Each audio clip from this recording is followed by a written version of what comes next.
नमस्कार दोस्तों, आप सभी का स्वागत है। आज की ये कहानी आपको जिंदगी की कीमत बताएगी। अगर आपके मन में भी इस तरीके के सवाल आते हैं कि मेरी जिंदगी में कोई इज्जत नहीं है, जिंदगी में मेरी कोई वैल्यू नहीं है, जिंदगी में मेरी क्या वैल्यू है, तो इस कहानी को पढ़ने के बाद आपको इसका उत्तर जरूर मिलेगा। तो आपका ज्यादा वक्त ना लेते हुए इस कहानी को शुरू करता हूँ। मैं सबसे पहले बता दूं कि ये एक काल्पनिक कहानी है। आप मुझसे बहस ना करें, लेकिन पूरी कहानी सुनने के बाद आपको लगे कि कहानी अच्छी नहीं है तो कमेंट में जो आपका मन करे वो लिख देना। अब मैं शुरू करता हूँ। दोस्तों, एक बार की बात है। एक बार एक भक्त अपने आराध्य ईश्वर की प्रार्थना कर रहा था।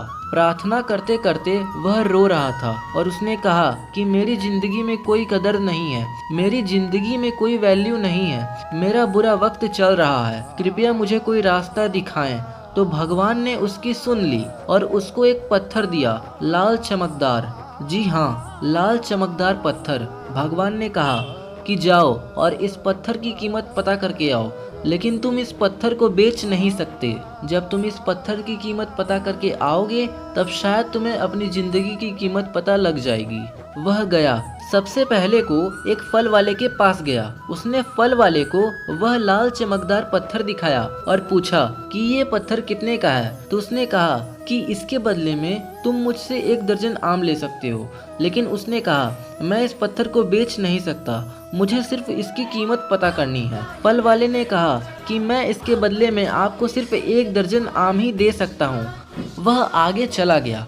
आगे जाकर को एक सब्जी मंडी में पहुंचा।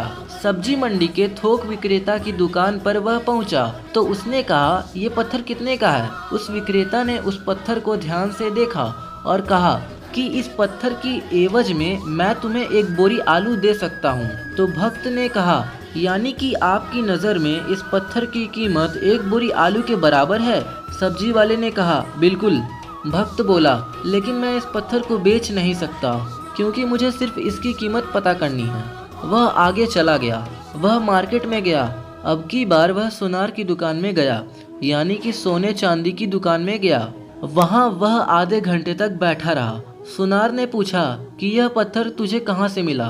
तो उसने सारे जवाब दिए। सुनार ने फिर अंततः जवाब दिया कि ये पत्थर मैं 1 करोड़ रुपए में खरीद सकता हूँ, यानी कि मेरे लिए इस पत्थर की कीमत 1 करोड़ है। वह चौंक गया, लेकिन उसने कहा कि मैं इस पत्थर को बेच नहीं सकता, मेरी मजबूरी है, मुझे सिर्फ इसकी कीमत पता करनी है। सुनार ने कहा कि मैं तुम्हें इस पत्थर के 2 करोड़ रुपए दे सकता हूँ। वो कहते हैं ना कि हीरे की परख जौहरी को ही होती है, वही बात थी।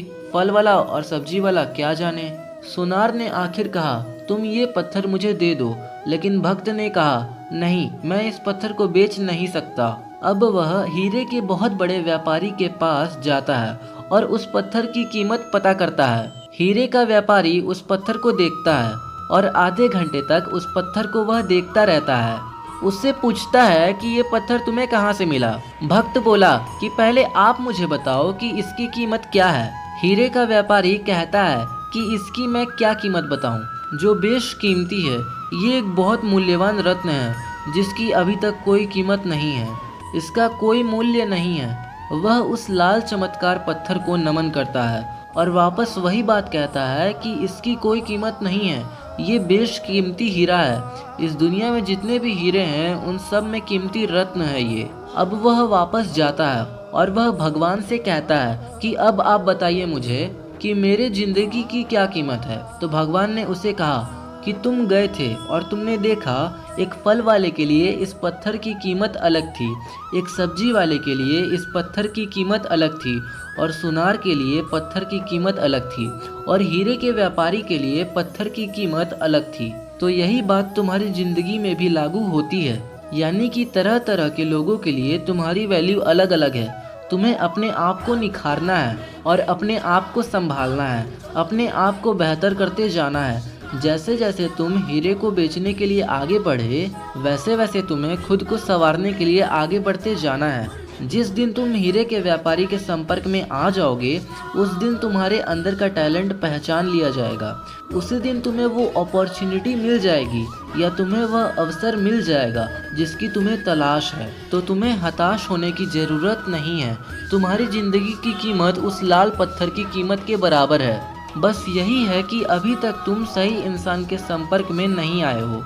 जिस दिन तुम सही इंसान के संपर्क में आ जाओगे उस दिन तुम्हारा भाग्य चमक जाएगा। लेकिन इसके लिए तुम्हें हर दिन प्रयास करना होगा, हर दिन आगे बढ़ते रहना होगा। जिस दिन तुम रुक गए उस दिन संभावनाओं का अंत हो जाएगा। अंततः मैं आपसे विदा लेता हूँ और मुझे पूरी उम्मीद है कि ये कहानी आपकी ज़िंदगी को बदल सकती है और इस कहानी से आपको भी काफ़ी अच्छी लर्निंग मिली होगी। लेकिन वीडियो अच्छी लगी हो तो लाइक ज़रूर करें और कमेंट के माध्यम से आपकी फीलिंग को साझा करें और अन्य लोगों के साथ शेयर ज़रूर करें।